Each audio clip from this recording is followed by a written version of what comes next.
स्वामी, ये तो पार्वती ने सचमुच चमत्कार कर दिया।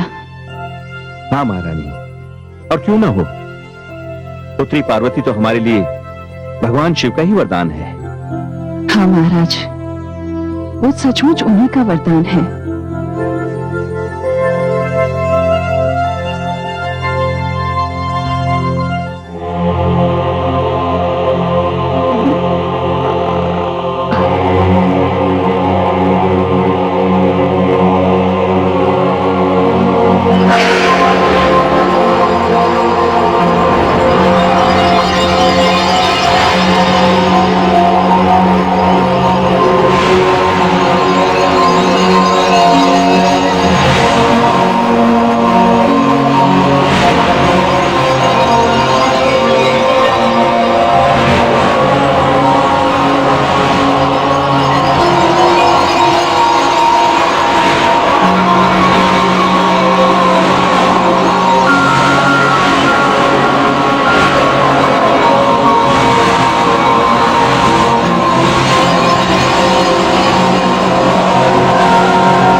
मेरी बच्ची?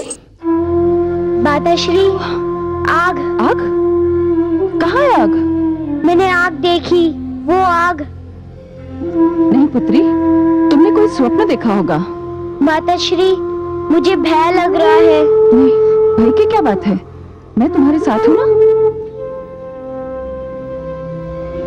महारानी, महारानी, क्या हुआ? पार्वती क्यों चिल्लाई? महाराज, इसने कोई डरावना सपना देखा। सपना देखा? हाँ महाराज, इसने सपने में आग देखी। क्या? हाँ। तब तो वैदराज जी को बुलाना ही पड़ेगा। शांत हो जाओ पुत्री, शांत हो जाओ।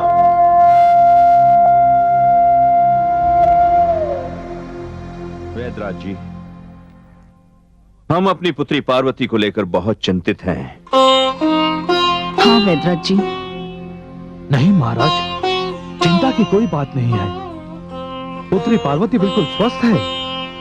स्वप्न देखकर डर जाना तो साधारण सी बात है। वैसे उसे कोई रोग नहीं है।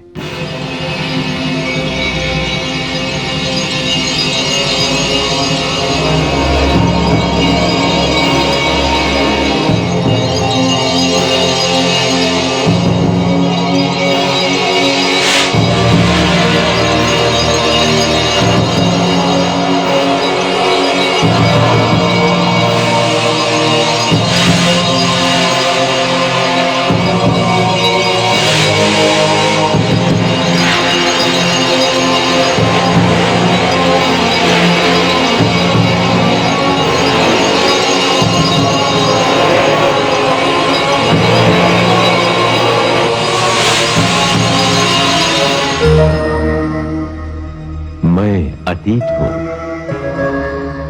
वैद्यराज ने पर्वतराज को बताया कि पार्वती को कोई रोग नहीं। ये वैद्यराज की भूल थी। वो रोग था एक ऐसा रोग जिसने वर्षों तक पार्वती का पीछा नहीं छोड़ा, और इन्हीं स्थितियों में पार्वती बड़ी हो गई।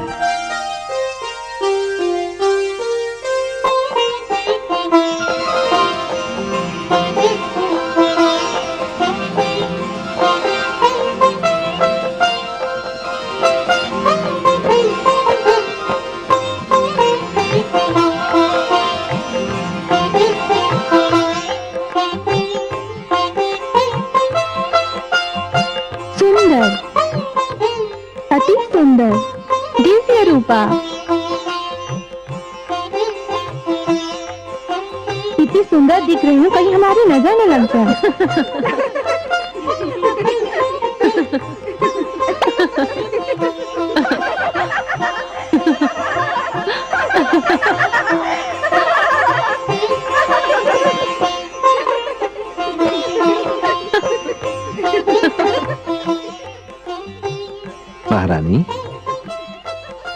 स्वामी, आपको स्मरण होगा जब हम कैलाश गए थे तो हमने भगवान शंकर से ये वरदान मांगा था कि सती जैसी कन्या मेरी कोख से जन्म ले। और उन्होंने कहा था, सती जैसी ही क्यों, सती स्वयं आपकी कोख से जन्म लेगी। आपने सत्य कहा महारानी, भगवान शिव का कथन सत्य हुआ। आज हम धन्य हो गए महारानी, हम धन्य हो गए। साक्षात सती ने ही हमारे घर में जन्म लिया है। साक्षात सती ने।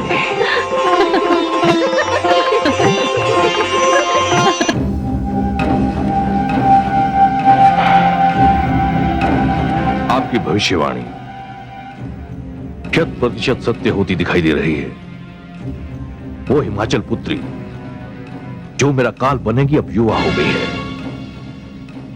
मैंने बहुत प्रयास किया उसे समाप्त करने का, किंतु वो बार बार बच गई। ज्योतिषी महाराज, उसका जीवित रहना मेरी मृत्यु है।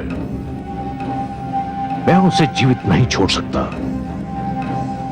आप ही मुझे कोई उपाय बताइए। असुर सम्राट, मैं एक ज्योतिषी हूँ। भविष्यवाणी तो मैं कर सकता हूँ, किंतु किसी कन्या को समाप्त करने का उपाय नहीं बता सकता। आप स्वयं एक महान वीर हैं। आपके प्रताप से मानव तो क्या, देवी देवता तक भयभीत है। क्या आप एक साधारण सी कन्या को समाप्त करने का उपाय नहीं सोच सकते?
क्या हुआ पार्वती, क्या हुआ? क्या तुमने फिर वही स्वप्न देखा? हाँ माँ, उन्हें वही स्वप्न मैं देखती हूँ। स्वप्न में एक मेरे ही जैसी कोई है जिसे अग्नि की लपटें चारों ओर से घेर लेती हैं। उसका शरीर जलने लगता है, एक चीत्कार उसके मुंह से निकलती है और बस उसके पश्चात मेरी आंख खुल जाती है। माँ, पार्वती, पुत्री पार्वती, क्या हो महारानी? स्वामी, मुझे तो बहुत चिंता हो रही है। जो स्वप्न से कभी कभी दिखाई देता था वो स्वप्न से निरंतर दिखाई देने लगा है। ये स्थिति बड़ी कष्टदायक है स्वामी। चिंता तो मुझे भी हो रही है महारानी। इतने जतन किए परंतु कोई लाभ नहीं हुआ। स्वामी, मुझे ऐसा प्रतीत होता है कि कदाचित इस समस्या का निदान देवर्षि नारद ही कर सकते हैं। आप सत्य कह रही हैं महारानी। मैं शीघ्र ही उन्हें संदेश भिजवा देता हूं।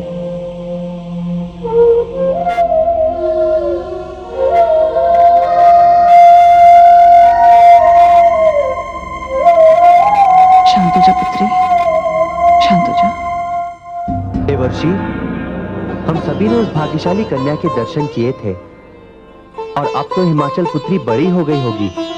हाँ देवराज, पर्वतराज से मेरी बहुत दिनों से भेंट नहीं हुई है और न ही उनकी कन्या के दर्शन हुए हैं।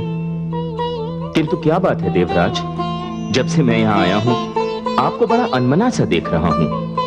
ऐसा प्रतीत हो रहा है जैसे कोई गहरी चिंता आपके मन को मथ रही है। आप सत्य कह रहे हैं देवर्षि।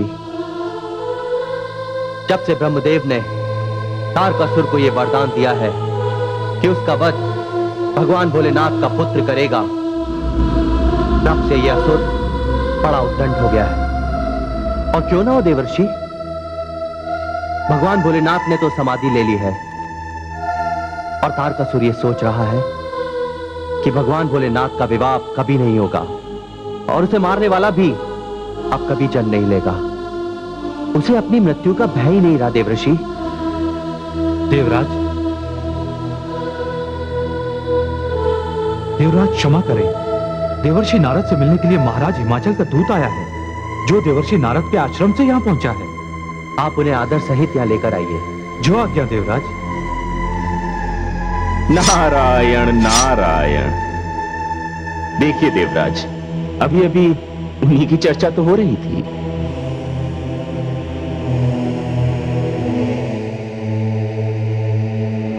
देवराज प्रणाम स्वीकार करें। देवर्षि मैं आपके दर्शनों के लिए आपके आश्रम गया था। वहां ज्ञात हुआ कि आप देवराज इंद्र की सभा की शोभा बढ़ा रहे हैं। कहिए क्या बात है? देवर्षि वहां एक विकट समस्या उत्पन्न हो गई है, जिससे महाराज पर्वतराज और महारानी मेना सभी बहुत चिंतित हैं। उन्होंने आपसे शीघ्र वहां पहुंचने का निवेदन किया है।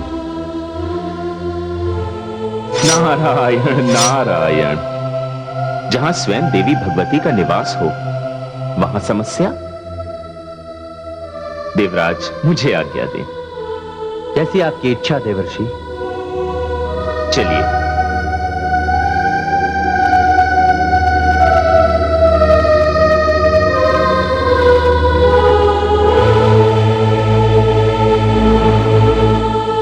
देवराज, देवराज अनर्थ हो गया। असुर राज तारकासुर ने इंद्रलोक पर आक्रमण कर दिया है। क्या? वरुण देव, अग्निदेव, सूर्यदेव, हमें इस आक्रमण की आशंका तो थी ही। अब हमें इस तारकासुर को उसके किए का दंड देना ही पड़ेगा। आक्रमण का उत्तर आक्रमण से दिया जाएगा।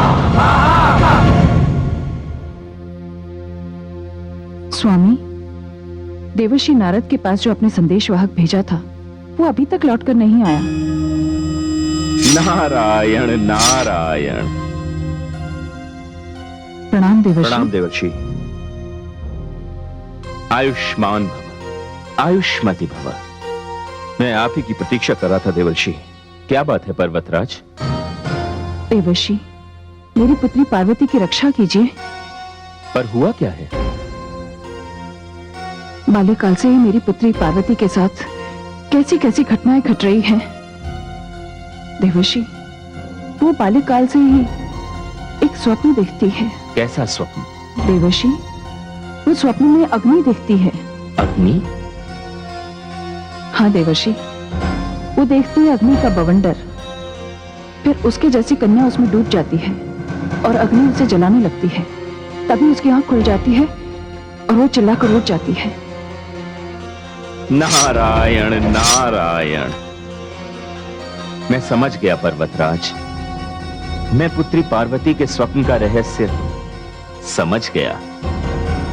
हे देवर्षि नारद, पुत्री पार्वती का यह अशुभ स्वप्न किस बात की ओर संकेत करता है? मेरी पुत्री को इस समस्या से मुक्ति दिलाइए देवर्षि। हे देवी, आप जिसे समस्या समझ रही हैं, वह समस्या नहीं है। क्या? और यह स्वप्न भी अशुभ नहीं है पर्वतराज। अर्थात? अर्थात ये स्वप्न तो पुत्री पार्वती के इस जन्म को पूर्व जन्म से जोड़ने वाली एक महत्वपूर्ण कड़ी है।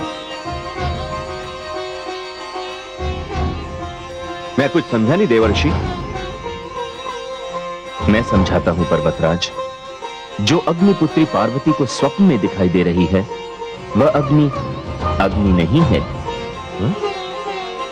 अग्नि नहीं? अग्नि नहीं है तो और क्या है देवर्षि? पर्वतराज, वह पार्वती का संकल्प है। एक अपूर्ण यात्रा को इस रूप में पूर्ण करने की दृढ़ इच्छा शक्ति है। ऐसा प्रतीत हो रहा है जैसे पुत्री पार्वती के जीवन में साधना करने का समय आ गया है। यही साधना पुत्री पार्वती को पूर्ण करेगी, यही साधना उसे पूजनीय बनाएगी।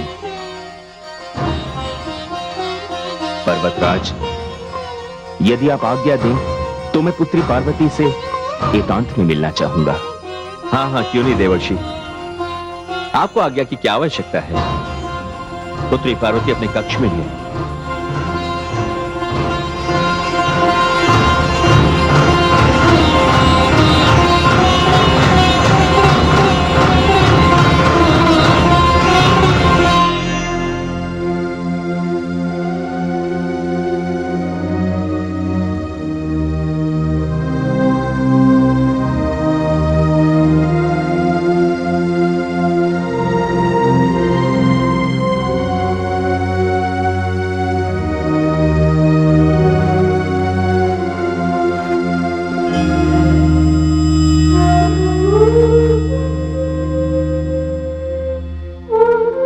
नारायण नारायण।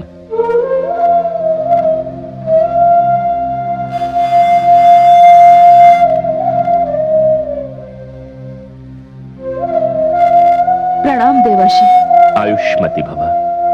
पुत्री, पर्वतराज से मुझे ज्ञात हुआ है कि किसी स्वप्न ने तुम्हें चिंता में डाल रखा है। देवर्षि, वो स्वप्न तो बाल्यकाल से मेरे पीछे पीछे चला आ रहा है। बाल्यकाल छूट गया, किंतु इस स्वप्न से मुझे मुक्ति नहीं मिली। देवर्षि, बड़ा ही विचित्र स्वप्न है। नींद में अचानक अग्नि की लपटें प्रकट होती हैं। धीरे धीरे मैं उन लपटों में घिर जाती हूं और भय से मेरी निद्रा टूट जाती है। समस्या वह स्वप्न नहीं है पुत्री, समस्या है उस स्वप्न का अधूरा देखा जाना। तुम्हें वह स्वप्न अपूर्ण दिखाई देता है। तुम्हारी निद्रा टूट जाने के कारण उस स्वप्न का महत्वपूर्ण भाग शेष रह जाता है। मैं आपका तात्पर्य नहीं समझी देवर्षि।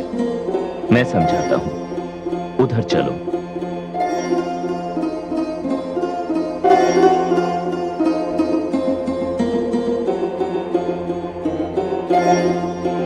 बैठो पुत्री।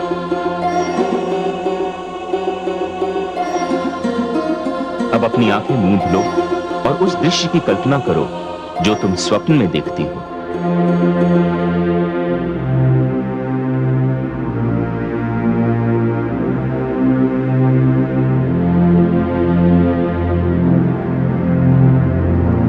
घबराओ मत पुत्री, मैं जैसा कह रहा हूं वैसा करो।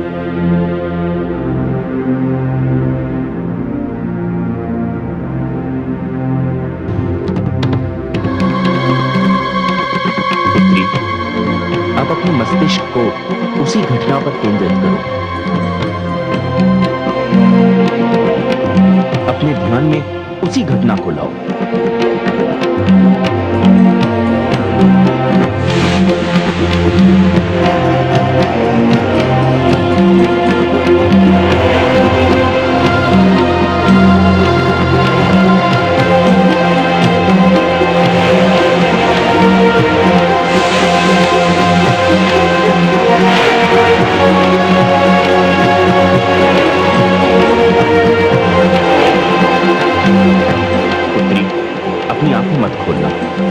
जैसे ही तुम्हें अग्निशिखा दिखाई दे, उसे स्पष्ट रूप से देखने की चेष्टा करना।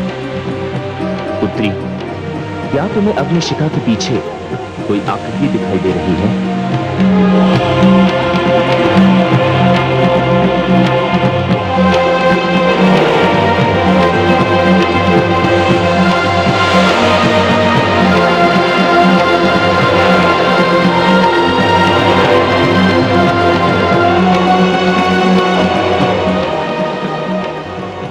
मत खोलना पुत्री, ध्यान रहे आंखें तब तक मत खोलना जब तक उस आकृति को तुम स्पष्ट रूप से देख न लो।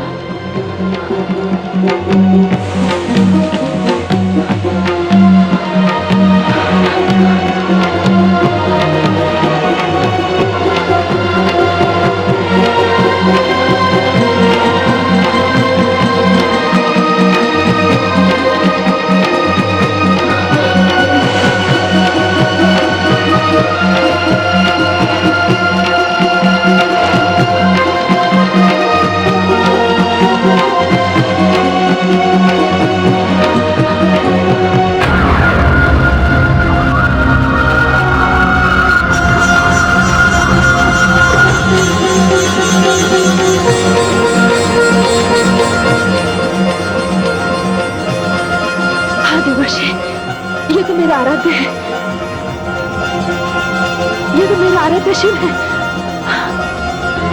ये तो मेरे आराध्य शिव हैं देवर्षि। हे देवी, हे भवानी, हे शक्ति, भगवान शिव तो न जाने कब से समाधि लगाए बैठे हैं। वे जो सारे संसार का मंगल करते थे, अपनी शक्ति से बिछड़कर स्वयं समाधि में लीन हो गए हैं। आपको भगवान शिव को पुनः कैलाश लाना है। देवी, यदि वे आपके आराध्य हैं, तो उन्हें आपकी अर्थात अपनी शक्ति की प्रतीक्षा होगी। आपको मेरे साथ चलना होगा देवी। आपको अपने आराध्य की दशा देखनी होगी और उन्हें पुनः कैलाश लाना होगा। हाँ, मैं चलूंगी देवर्षि, मैं आपके साथ चलूंगी। देवर्षि, जिसका अनुभव मुझे आज हो रहा है, इससे पहले कभी नहीं हुआ देवर्षि। ऐसा क्यों देवर्षि? हे भवानी, हर घटना को अपने काल की प्रतीक्षा करनी पड़ती है। इस संसार में सब कुछ समय के सूत्र से बंधा हुआ है। आपको यथाशीघ्र अपने माता पिता से अनुमति लेकर भगवान शिव के दर्शन के लिए चलना होगा। हमारी अनुमति की क्या आवश्यकता है देवर्षि? भगवान शिव हमारे भी आराध्य देव हैं। जब से देवी सती ने आत्म उत्सर्ग किया है, वे समाधि से बाहर नहीं आए हैं। यदि पुत्री पार्वती के प्रयास से उनकी समाधि भंग होती है, तो ये हम सबके लिए बड़े ही सौभाग्य की बात होगी। नारायण नारायण। आप धन्य हैं पर्वतराज। आपकी धरोहर समझकर मैं पुत्री पार्वती को भगवान शिव के समाधि गृह में ले जाता हूं। जैसी आपकी इच्छा देवर्षि।